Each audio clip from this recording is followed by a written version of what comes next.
So I worked for the Department of Small Industries.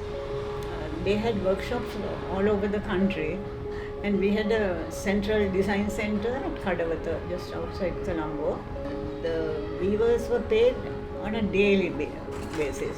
So therefore I was free to experiment. They were not losing wages. If I was experimenting for a long time on one design, they didn't mind. So I was very, very lucky, and the weavers were chosen specially because it's a design center. With my background of art education with Cora Abraham art classes, where the theme was freedom, freedom, freedom. You let the children create a free atmosphere and let them innovate.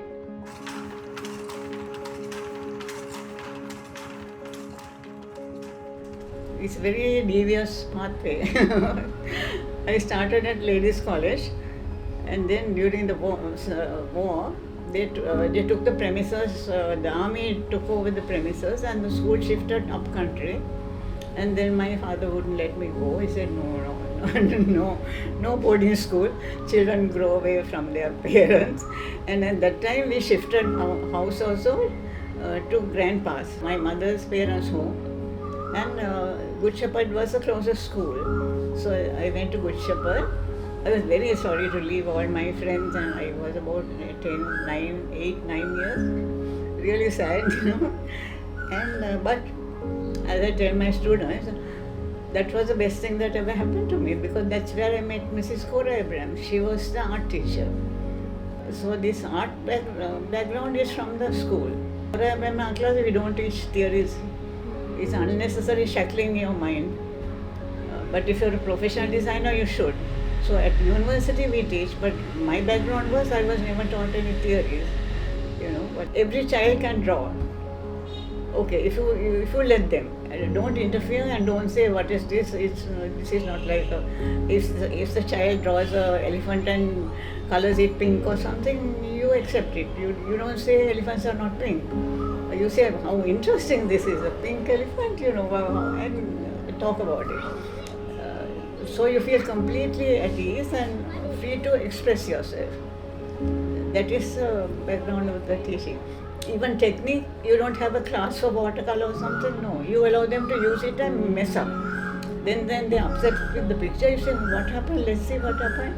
Maybe you used to mix too many colors, maybe. Let's try mixing less color.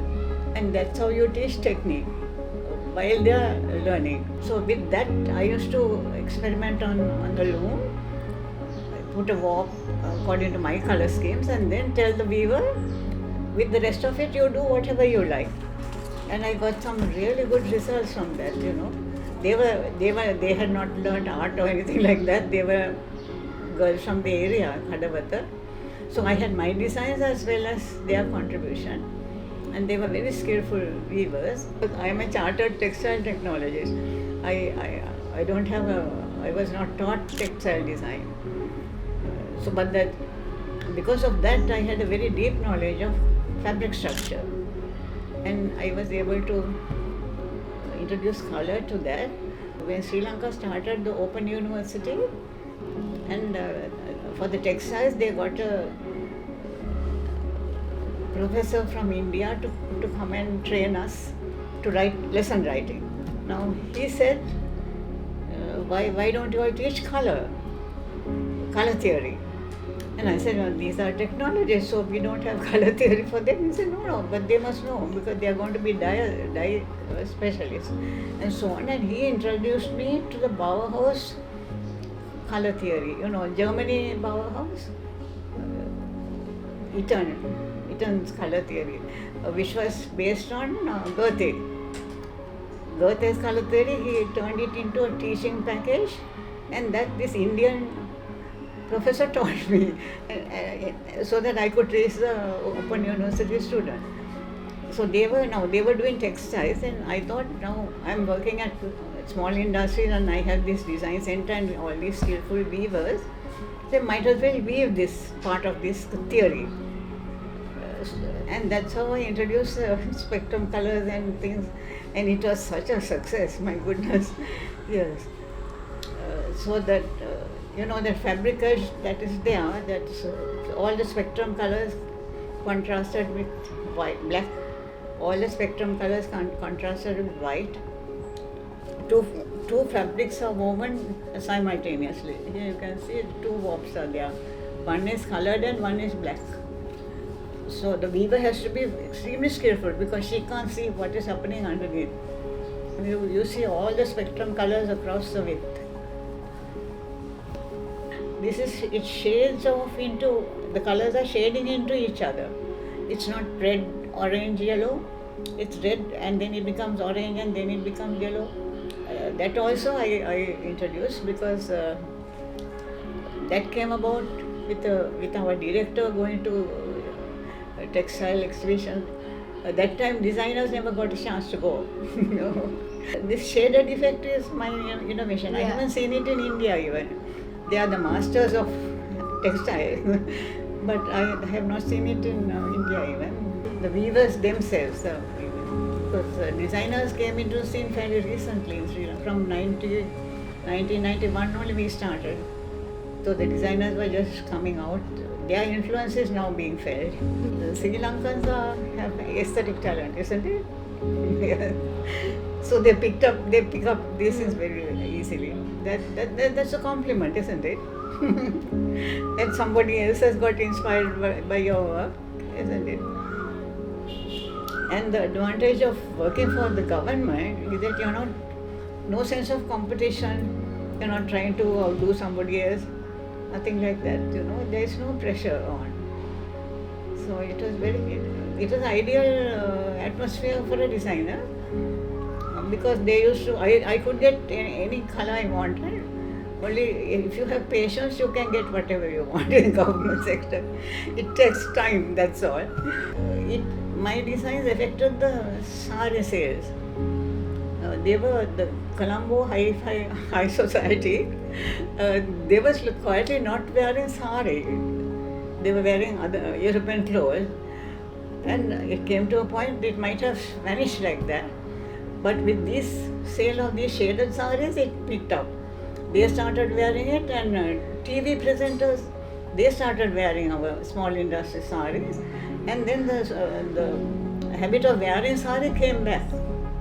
Wearing sari to social events and so on. The journalist said that that's what happened. So I like to think that is what happened, that I saved the sari from extinction at high society. I was here facing the situation where now you must be married. I don't know whether you know our society. It's time to get married, and then they start arranging this one and that one, all kinds of people. And I thought, my God, no, this is really terrible. And during that time, I was really under stress. I really had a nervous breakdown in that situation. And I didn't expect my father to do that. I felt let down by him. He didn't participate. He allowed aunties and granduncles and all kinds of people to arrange all these things. And I just couldn't face it. I was I was allowed to cycle. My father was way ahead of his time in handling children. There were two girls and two boys in our family. We were treated exactly the same way. We each had a bike each. We used to cycle all over the place, which was a bit unusual for a middle class family. And after all that, he allowed this conventional thing to happen. And he allowed it to happen. He didn't participate. So I sort of felt let down by him. During this time, I saw an advertisement in the papers. Sri Lanka Teachers Travel Club was going on a study tour to Europe.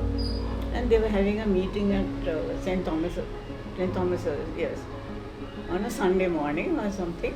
I saw this and I went to this meeting. I had my bike, so I went. And I signed on, not knowing how I was going to pay for this. And then I will never forget that advertisement. Air Lanka advertisement, fly now, pay later. Then I thought, now I can go. And so I went with this teachers travel club group, study tour of England and Europe. And when we were in England, British Council hosted us. These were the days of exchange control. We had no spending money. So people knew that, our hosts knew that, and the British Council hosted us in London, England. And in London, one day the person was taking us around. We were going by bus, and he was sitting next to me. And as we went across Trafalgar Square, National Art Gallery, he said, "That's our National Art Gallery, but I'm sorry, you all won't have time to see it." Then I said, "No, that's a shame because that's my speciality," and so on. And it was just a conversation. The next day, he had changed the timetable and there were two art teachers. I was not art, I was teaching science actually at that time, maths. I was teaching maths. Arranged for three of us to visit Camberwell School of Arts and Crafts in South London. So they were so nice, they took us around the school and so on. I had taken some of my work just to show anybody I met. And I just told them I would love to study here, but I don't think I can afford 3 years of study. And that was that. That was all very pleasant. Then we went on a European tour. When I came home, you won't believe this, man. There was a letter from Camberwell saying, if you want to study with us, we can arrange a 1-year course. Imagine, I hadn't even written an application. I just said that. I mean, that is what is called Maitri Karuna. This young woman from some little country somewhere, why should they do that? Isn't it? That's really sensitive. I mean, I'll never forget that. And then my father thought, this is a shame not to miss this. I mean, in a London school, I have got into a London school, and then came the exchange control. My goodness, they said no. They refused exchange. What exchange rules were: what you want to study should not be available in Sri Lanka. Even so, it should be something that's useful to Sri Lanka. Now here they had given exchange to somebody who was going to do painting, which could be done here, and I was going to do design. So she said, "What is the meaning of this? Just sign this man." And I said, "That was that, just like that." And my poor father had been struggling all this time trying to get an exchange for me. So I got exchange for 9 months, £45 a month. It was enough. So I went to Camberwell School of Arts and Crafts, and they made a timetable for me. From morning till night I was there. All the evening classes I was put there, life drawing classes and so on. Then I thought the 9 months went in a flash. When seasons change, time goes quickly. I don't know whether you realize it. Then I thought, my God, I can't go back and face that situation again with people trying to marry me. I really can't. So I decided not to go back just yet. I didn't know that you can't just apply and get jobs. You have to know which companies do not have a color prejudice. That is known through the grapevine. So now my exchange was finishing and no job. I was from where I was living. There's in the outside the shops they put there's a notice board and there's information. But there was something about a job where you had to do some hand sewing. Medical equipment. You have to cover the medical equipment with fabric, and so hand sewing had to be done. So I got a little job like that. And my landlady, my English landlady, she said, "Don't worry, just stay here until you get a job, don't worry about the payment." She's a really nice lady. Forest Hill, I was at Forest Hill. Then Sundays and all, I used to go to the National Gallery, and we had a Ceylon Tea Centre in Piccadilly Circus. I went there, it's walking distance from Trafalgar Square. I was having tea there when Sri Lankan lady came and stood near me. We were standing.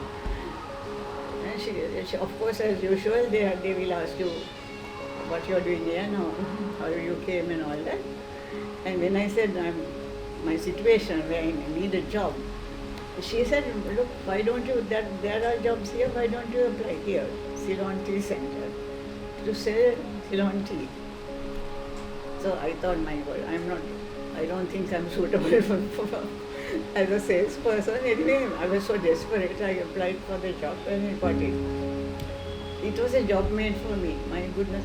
Every week we had to work in a different place in England. You come, London as base, is your home, where you live is your home. You come back on Saturday and go again on Monday. And they had a little unit, tea making unit, hot plate and all that. They shift that to the shop. And you have to go dressed in a sari and make tea and just give it to the customer. Not much talking was involved because I wouldn't be good at that. But when you're in a sari in a supermarket, people, that's enough advertising. People then come and talk to you. English people, they don't normally talk to strangers. They think it's not polite. So, but they are to be spoken to, then it's a different relationship. So very interesting. That was very interesting. So while I was doing this tea job, officer from Sri Lanka came and he told me, I'm sorry, I won't be able to come and see you at work because I have to meet a young man who's coming from Sri Lanka to study textiles here. Then I said, where is that and what is it about? And that was in Salford. It was Ajit Dias. He became a very famous businessman here. And I had met some English friends in Manchester. So because it was Salford, I phoned and told them, can you find out about this? Because they had been telling me, what are you doing? Why don't you go back to university? I had not got my degree actually here. So because I knew I had friends in Manchester, they found out about Salford College of Technology and got me the admission papers and everything. And that's how I did textile technology. Then the place where I was living, North London, in Haringey, I got a scholarship on the adult education scheme. People told me about this grant, and I told them, why should then give me a grant? And I couldn't believe it. But they treated Commonwealth people just like British citizens. They advertised for people to apply for the award. And Mr. Rohana Kurupu, who is the chairman of the local branch of the Textile Institute, he said he would sponsor me. And then I got an enormous amount of press publicity. Luckily, I had someone collected all that in my laptop, so I was able to give it to him, and he made out a case for me. And especially where the journalists say that my sari is how it impacted the local fashion scene, and so on. So it did make it. Through that, there was my work made a difference to the industry. Because it's not only for good design, it has to have an effect on the industry. That's how they give the award. And so they gave it to me, and I was able, because my brother was there, I could go and stay with him, so I was able to go and collect it myself. And there are some pictures about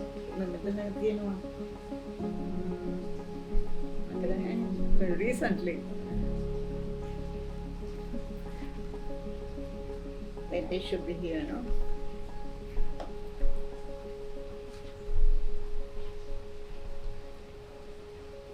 (2019). This is the university one, and that's Mangalam.